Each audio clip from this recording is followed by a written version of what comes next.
I was told I should smile when I do these videos because some people think I look upset all the time. I can't help the fact that I look grumpy all the time. I'm actually really happy. But I did try to do some stuff to make me smile a little bit. I just flexed, look like a goofball. Because I picture if somebody walked in here and saw me, they would laugh at me. So therefore, I would laugh at myself. So with that being said, maybe now I'll look a little bit more cheerful as I go throughout this video. But I want to cover a few things. Let's talk about this whole headline I've been seeing all over the place where people talk about there's 500,000 more sellers than there is buyers. And let's really break that down. And then also let's take a little glimpse into what BlackRock might have up their sleeve. But before we dive into all that, let's look at the actual numbers. So as of right now, there are 7,537 homes that came on the market last week in the MLS. Now, out of that number, 6,672 were new listings and 865 were homes that came back on the market. So maybe they were on hold or they were under contract or whatever status they were in, but they were active, then they moved out of active, and now they've come back on the market. And that totals that 7,500 number. Now, if you go down a little bit more, you're going to see there was 7,650 homes came off the market. So once again, this is like the third week in a row we've seen more homes come off the market. Now, I said come off, I didn't say sell. There's 3,690 homes sold. So about half the number of homes that went on the market actually sold. Now, it's not specific like the homes came on. Homes sit on the market. This is based off of a week by week number. But the good thing is I'm just saying we're not seeing way more homes go on the market and sit on the market that are coming off the market.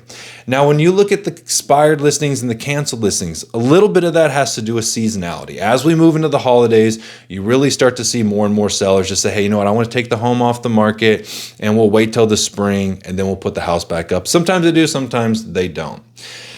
Now, the mortgage rates, let's take a look at the mortgage rate. The mortgage rate is trending down. This week, we're looking at about 6.19% for your average 30-year fixed mortgage. Understand that's going to, it's going to vary depending on your position as a buyer. But it's down from last week. Last week, we were at 6.27, and the previous week, we were at 6.32. So we are trending down, which will hopefully move us into being in those mid to upper fives by about Q3 of next year. Now, we have a Fed meeting tomorrow, and there's a high probability, almost 100% chance, that the Fed is going to drop the rate by another quarter.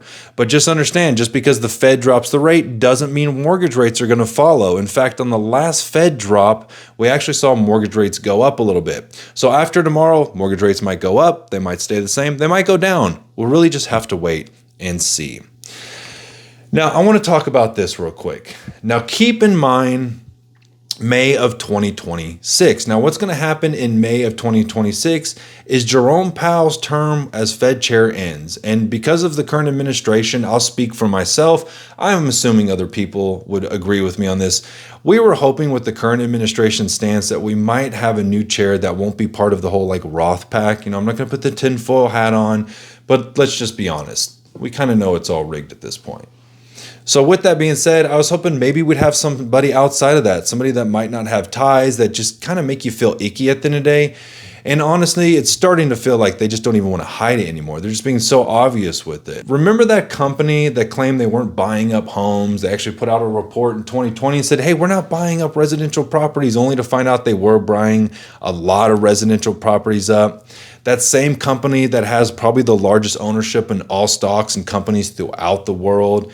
And that same company that may or may not be working on some sort of cryptocurrency with the federal government, well, that company is called BlackRock, and one of their members is going to potentially be our next chair. His name's Rick Reeder. So he's one of many that they're looking at, but I'm hearing a lot of things suggesting that he might actually step into place as Fed chair. And I got to be honest, it makes me really nervous. But we're going to break that down as the months go on and keep an eye on it. Now let's take a look at this whole headline of 500,000 more sellers than buyers. And really, this one just kind of drives me bananas. You've probably seen the headline saying that there's 500,000 more sellers than there are buyers out there. And agents are just running with this like they found it in a cave in the Judean desert. I have no idea why this has built up so much traction. And I might be speaking to a little bit more of agents on this one than actually buyers and sellers. But for me, I've seen this headline everywhere. But let's take a closer look, because unlike the numbers of sellers, it's really difficult to track the number of buyers out there. So there's a few things that we can use to track the number of sellers. It's a little difficult. You just look and see how many homes are for sale, and that's the number of sellers. There you go. A number of buyers, that's a whole different story, right? We can look at the absorption rate. We can look at the online traffic. We can look at pending and closed sales. We can look and see how much showing activity is in any given market versus the number of active listings. And we can also look at mortgage applications. But for me, I think mortgage applications kind of ties back into what I was saying about the Fed rate coming down, because if, let's say tomorrow, or it's Monday now, let's say by Friday, mortgage rates are at 5.5%. There's gonna be a whole lot more buyers that came on the market. And a lot of people would argue and say, well, they're not buyers. And I would argue that they are buyers, and they would go under the category of pent-up demand. So sometimes I struggle with words, and I don't know how to say it other than just to say it directly. I feel like it's a little asinine for somebody to come out and say that there's X amount of buyers in the market, because we genuinely don't know. And the reason I don't like it is because it's going to paint a picture for consumers that's not accurate. And unfortunately, a lot of real estate agents aren't going to take the time and really figure out that something like this was just kind of pulled out of thin air, maybe pulled out of something else, that it's just a guess. It's a good guess maybe, but at the end of the day, it's still a guess. And I just don't want people to use that as a metric when they come time to buy or sell a home, because it's not accurate. It's not going to give you good information. If you're a seller, it might make you lean one way. That's not going to be good for you. And if you're a buyer, it's going to give you misinformation that might make you make decisions that are based off of, once again, God only knows what. So what does this mean for buyers and sellers? It means there's a lot of confusing information out there. And when you're choosing an agent, you need to ask questions. You need to ask lots of questions. And if you feel in that appointment or in that time that you have with that agent that most of the questions or the agent's goal is really focused towards getting the most commission, that's going to be a little bit of a red flag.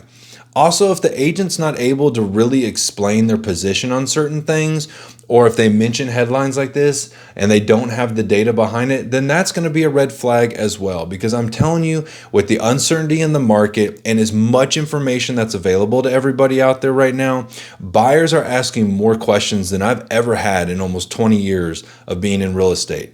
And with having more homes on the market, if a buyer doesn't feel comfortable with a particular property, they might move on to another one. It's not the same days where you could just throw a home up on the market and expect it to sell right away because the photos are nice. Like, agents are really having to overcome objections, but not in like a bulldog way. More of like, hey, I see you're concerned. Let's work through it. Let me help you understand what's going on here.